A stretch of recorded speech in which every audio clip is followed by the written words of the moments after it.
I want to read this, which is something you wrote. The real crisis isn't toxic masculinity, it's the absence of healthy masculinity. And when I read that line, it was like, it just went off in my head. Can you expand on that? Because that is exactly what I believe that's happening in the world today. Yes, so there's this association to men being violent and that act of, say, whether it's perpetrating a woman or shooting a gun or yelling as masculinity when it's actually the absence of it.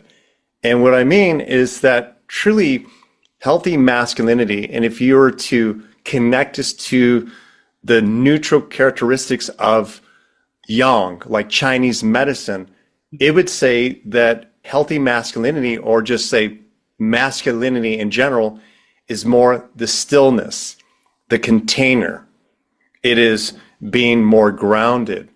It is being the witness. A great way to see this from maybe even an outdated paradigm is that it still happens now, but you'll notice that when you go to a party, that when there's music playing, if a person, whether it's a man or a woman, and men are becoming more androgynous now, but back in the day, you would typically see more of the women in their feminine dance, and they start moving. They could be even in an elevator and they hear a beat. They're moving around. They don't care about the structure or whether or not it's appropriate. They're just feeling it in their heart.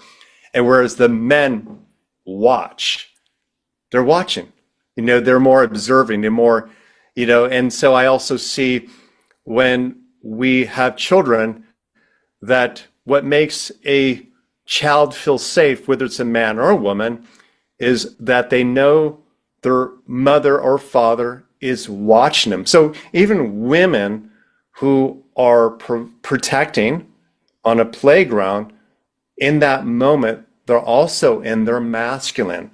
It's the observer, it's the witness, it's the boundary. And so children feel safer when they know that they can feel their parents' eye on them, whether it's a man or a woman. So a healthy man would not go into rage. A healthy masculine man might feel that emotion, which is, we can say, the feminine, we can say it's the movement, it's that now expression, but have some practice to integrate it, take pause, and respond in a healthier way. And that's the healthy masculine. That's why I wrote that, is because there's this negative association to men acting out, and as if that's even masculinity itself, when I don't believe it is. It's a man who's immature, who's not integrated in his body. And so therefore he throws a tantrum. He reacts. And yes, we primarily see more men doing this, more men moving to aggression, because also there's a part of their brain where they have more of the propensity to do that, to move into action. But in a healthy way, that would also mean that if a man's grounded, he can protect. Doesn't mean that a woman cannot do it for herself. It doesn't mean that a woman is helpless. But what I'm trying to say is that we actually have denser bones. There's something about the biology of a healthy man that somehow can move into action while people are still bleeding. And what I mean by that, as an example, because I'm in a partnership, is that it happened with my girlfriend, and she's a coach, but she notices those tendencies to move into compassion and connection, which is great. But also she might bypass the future and the lessons that could be learned. And I was at her house, and a little boy showed up to ask for her son. And her son wasn't there. Her son was at a birthday party or something. And he just asked, "Is so-and-so here?" We said, "No." And, we were smiling. He just turned away and walked away, like absolutely no manners.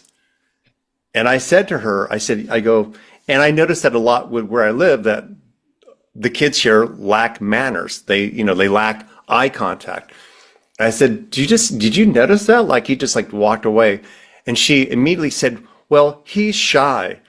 And I said, and he could be shy and be polite. He could be shy and have manners. He could be shy and still be able to communicate in a way that's respectful. And she said, you're right, because he has a younger brother who's is in the same household and who's more polite and so forth. I said, yes.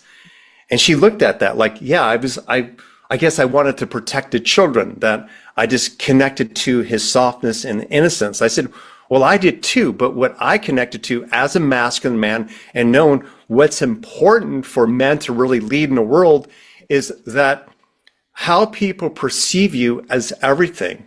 Your eye contact, your presence is everything. And I know that when a young boy, a teenage boy, and even young man cannot approach a woman with confidence, he will feel that pain, to where if he can't be confident on that job interview and does not get the job, he will feel that pain. If for whatever reason, when he shows up and people don't trust him and he's not able to say attract or get what he wants, he will feel this pain. So for me, when I said that in that moment, it wasn't to call him out or to judge him. It's saying that I, as a masculine present father, would want to connect to him, but I would also want to show him ways in which that can help him be better received. So I'm thinking about not only this now moment, but the future of all men.